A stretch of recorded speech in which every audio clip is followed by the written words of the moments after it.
Bharatiya Janata party Ram का नाम का प्रयोग करके अपनी नाव को लगाना चाहती है। क्या कहाँ लगाते हैं? पार लगाना चाहती है। और हमें और पूरे देश की जनता को, लोगों को, युवाओं को, किसानों को, महिलाओं को राम भरोसे छोड़ना चाहती है। कहीं ना कहीं ये महात्मा गांधी जी का भी अपमान है। जिस तरह से मनरेगा जो गांव-गांव तक ये स्कीम पहुंची है, तो बेसिकली ये स्कीम के माध्यम से इनको कोई नई बातें नहीं करनी है।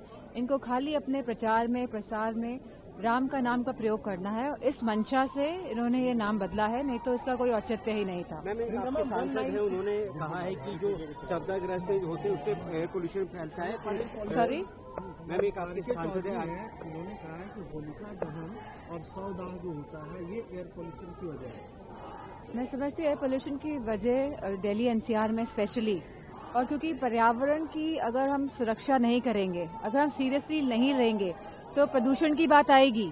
और प्रदूषण जिस तरह यहाँ पे दिल्ली में गार्बेज जलाया जा रहा है, पहले तो पूरा का पूरा ठीकरा ये लोग किसानों पे फोड़ दिया करते थे, लेकिन जब चीजें सामने आई हैं तो पता चल रहा है कि पराली इसकी वजह नहीं है।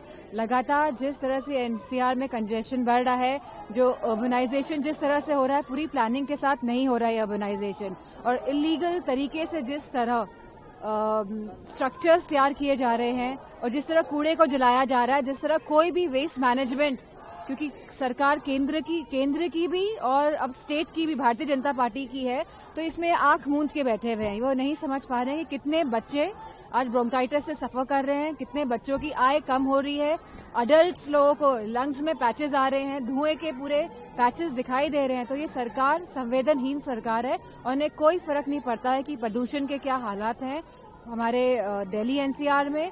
किस तरह ये मध्य प्रदेश में 6 लाख पेड़ काट रहे हैं, किस तरह ये अरावली जो हमारे माउंटेन रेंजेस हैं, 90% अरावली माउंटेन रेंजेस को इन लोगों ने संरक्षण से हटा दिया है, फॉरेस्ट संरक्षण से। और कहीं ना कहीं इलीगल माइनिंग अपने कॉर्पोरेट दोस्तों को फायदा पहुंचाने के लिए ये अरावली को भी तहस नहस करने जा रहे हैं। जो भारत माँ की बात करते हैं, आज वो किसी न किसी तरह इन सब चीजों के माध्यम से भारत माँ का चीरहरण कर रहे हैं, क्योंकि ये माउंटेन्स हमारे पहाड़ों को भी नहीं छोड़ रहे हैं। देखिए, हमारा समर्थन है टीएमसी को, और यह स्पष्ट हो गया कि भारतीय जनता पार्टी फासिस्टवादी ताकतों की समर्थक है और उसी विचारधारा से बधी हुई। वो गरीबों का हक मारना चाहती है। जिस मनरेगा के कारण गांव में गरीब रुके थे, उनका पलायन रुका था, आज उनका रोजगार छीन करके उन्हें मजबूर कर रही है कि वो अपना गांव प्रदेश छोड़ करके बड़े लोगों का जा करके चाकरी करें, दूसरे प्रदेशों में जाएं, जो इनके चहेते लोग हैं, जो उनके बड़े व्यापारी हैं, वहां जाएं। और इसलिए हम सब जो है गरीबों के पक्ष में, रोजगार के पक्ष में हम विरोध में खड़े हैं और हमेशा विरोध करते रहेंगे। सरकार चाहे बहुत के बूते भले ही जबरदस्ती पास करे, लेकिन दिल से स्वीकार नहीं होगा। तो ये ओवरऑल अगर इस सेशन की बात करें तो आप कैसे देखते हैं? देखिए, सेशन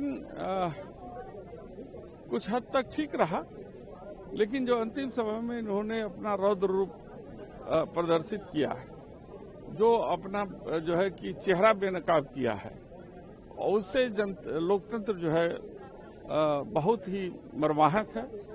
और इस तरीके से लोकतंत्र की हत्या इन लोगों ने की है कि विपक्ष की आवाज को दबा करके, और उन्होंने मनरेगा के बिल के विरोध में जो है जी राम जी बिल पास करके वो एक धार्मिक पुट देना चाहते हैं। लेकिन शायद ये भूल गए कि महात्मा गांधी जी ने मरते समय हे राम का ही नाम लिया था। तो ये अपने विचारों को थोपने और किसी को भी बदनाम करने से बाज नहीं आते हैं।